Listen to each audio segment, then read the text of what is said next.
If you forget everything else I say, I want you to remember two words from my talk. And those two words are Fokuku Kiyuhei. Those two words are in Japanese. I don't speak Japanese, but I know these words, and I cherish them, and I try to live by them in my daily life, in my professional life. It was Fokuku Kiyuhei was the motto of the equivalent of Make America Great Again, of the Meiji Restoration in Japan between the 1860s and the 1880s, which turned Japan from a clan-ridden, war-torn, backward country into an industrializing authoritarian power that was capable of sinking the Russian fleet in 1905 and sinking the American fleet in Pearl Harbor in 1941 with somewhat less happy results for Japan. The usual translation of Fukoku Kiyuhei is enrich the country, strengthen the armed forces. Sometimes it's boiled down to four American words or four English words: rich country, strong army. So, to my mind, this should be the basis for the policy of any great power. Now, what do I mean by great power? There are something like 190 or nearly 200 nominally sovereign states in the United Nations. There are only a few great powers at any time, and I think there are only two superpowers now, the United States and China, because Europe is big economically, but they're weak geopolitically. You're not truly a sovereign power if you're not a great power. So most countries, and the reason is you depend on access to the great power markets, you depend on investment from them. They can pressure you to censor your own people and your own media through embargoes and sanctions and things like that if they don't like your domestic policies. So if you want to be truly in control of your own destiny, you need to be a great military industrial power. And if you can't do that, being a second-tier power is better than being a third-tier power, and so on, down the pecking order. Now, if you're going to Fokuku Kiyuhei, if you're going to follow the slogan of a rich country, strong army, then what all successful great military industrial policies have done since the beginning of the Industrial Revolution, when the basis of military power became industrial manufacturing power rather than number of peasants who can support, mercenaries with muskets, the first thing you have to focus on is strategic sectors. Now, we are told by our libertarian friends that industrial policy is bad because it's just crony capitalists picking individual corporations as winners. But that's not what sound industrial policy is. Sound industrial policy is trying to create in your own country or maintain against foreign competition the strategic sectors. And strategic sectors come in two forms. There are those necessary for national defense. You don't want all of your weapons made in another continent and shipped to you in the event where they can be blockaded over war. That's just common sense. So there are certain defense industries where not only the finished product, but also the second-tier supply chains and even the critical minerals need to be either in your territory or in countries which really are de facto protectorates of you. The other kind of strategic sector it consists of high value added industries, high value added manufacturing. What that means is you can import raw materials, but you turn them into a high value product through manufacturing, and then you sell it for much more money than you paid. So with high value added, and I'll give you a few examples. When the American colonies that became the US were part of the British Empire, the government in London forbade the American colonists from manufacturing beaver hats. It was actually a crime to manufacture a beaver hat in the United States. American colonists could ship the beaver skins to Manchester and London, and they would be turned into hats, and then they would be sold back for a greatly advanced profit. And so it was a buyer's market in the hats. It was a seller's market in beaver hats and a buyer's market in beaver pelts, because it took an enormous pile of beaver pelts to sell for enough to buy one beaver hat. And this is true, for example, you want refineries, the value of refineries, breaking down hydrocarbons into plastics and into gasoline and all of that, comes from the refining, not from the raw materials. Now, in some countries, if there's a small population and a very valuable raw material or mineral or oil or gas, they can make a profit from being commodity exporters. But most prosperous societies and all independent military powers have been manufacturing powers for the past 200 years. And between these two sectors, the defense sector and the high value added sector, there's this kind of Venn diagram intermediate sector, which is called dual use. It's civilian military. It's civilian manufacturing which can be converted in wartime into military production. And this is how the US helped its allies to win World War I and World War II, because we had a pre-existing world's best civilian industrial base. And then the Ford company can convert the automobile production lines into aircraft production, right? We can't do this anymore in many industries.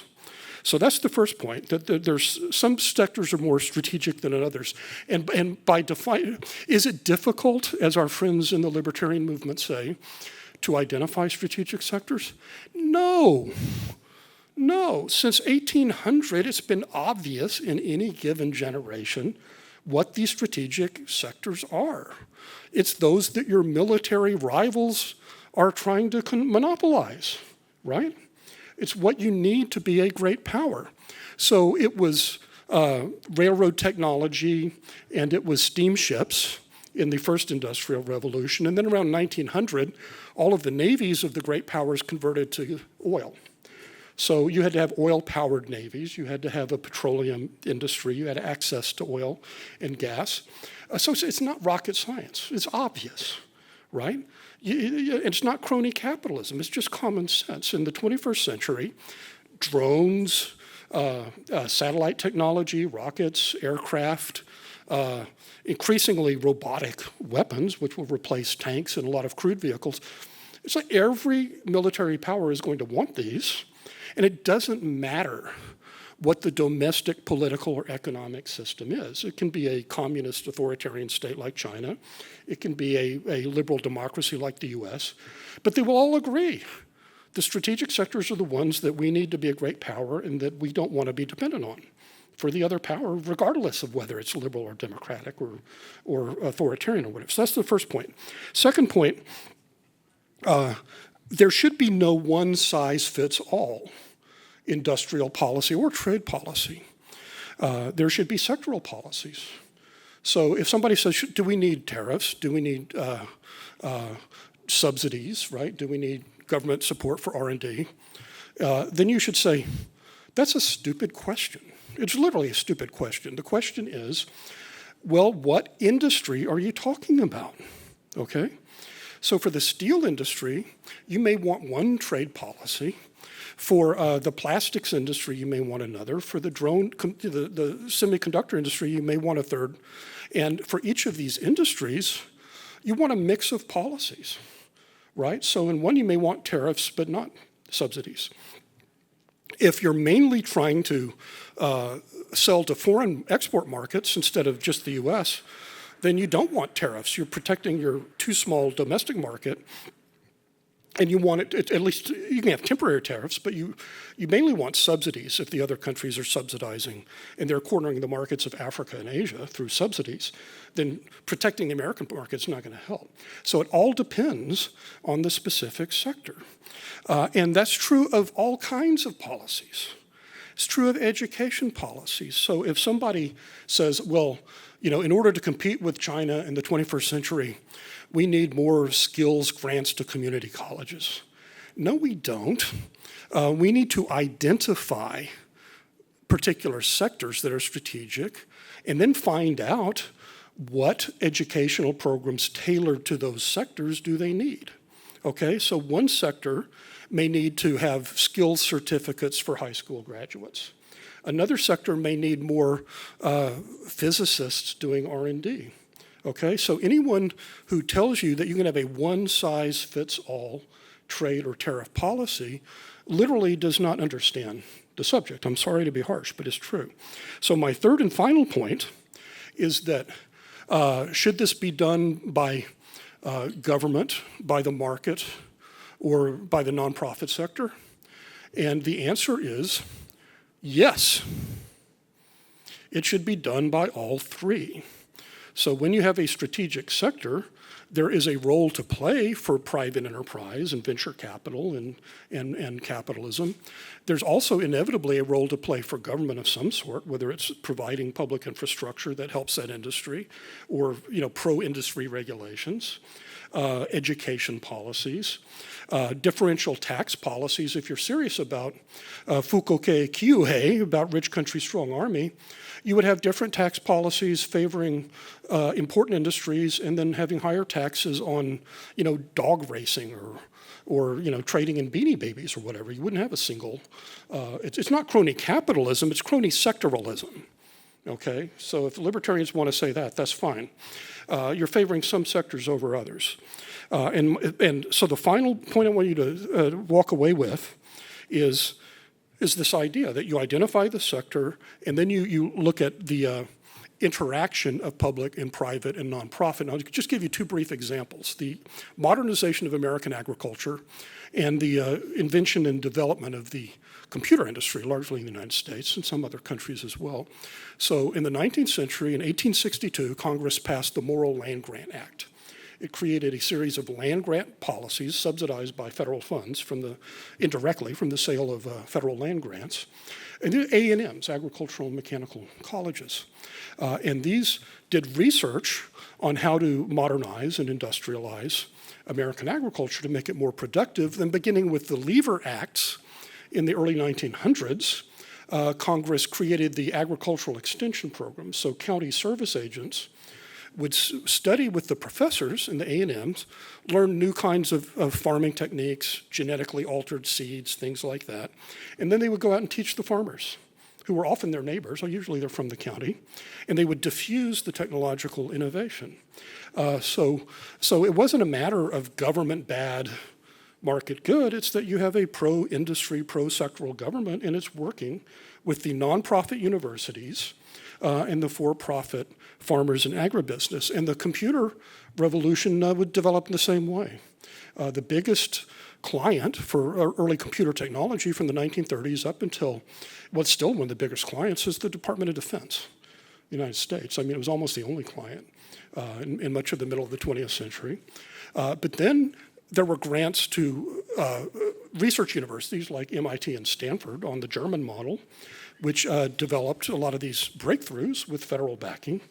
And then once you develop this, you need public investment or publicly favored investment to create a new infrastructure that can use these things that are spin-offs of this Cold War military computer technology like laptops.